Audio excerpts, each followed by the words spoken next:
Hello viewers, welcome to my channel. আবার নিয়ে আসলাম আপনার জন্য নতুন আরেকটি ভিডিও।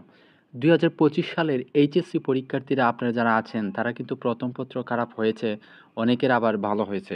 যাদের খারাপ হয়েছে এবং দ্বিতীয় পত্র খারাপ হয়েছে, এই অবস্থায় কি ফাঁস দেওয়া হবে?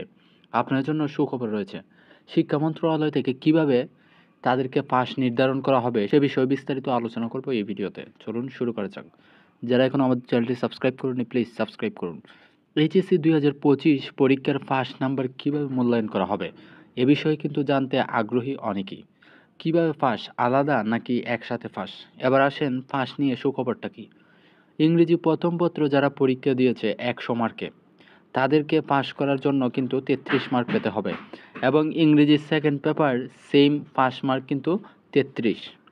৩৩ পেলেই কিন্তু আপনারা পাস করতে পারবেন। কিন্তু কোনো কারণ যদি কেউ এক সাবজেক্টে পাস করতে না পারে, অন্য সাবজেক্ট একত্রিত ২টি পাস মার্ক হয়, তাহলে কিন্তু সে পাস।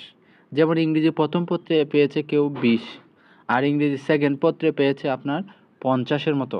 তাহলে টোটাল মার্ক হচ্ছে ৭০, কিন্তু তার ২ সাবজেক্টে ৬৬ পেলে পাস, অর্থাৎ সে পাস।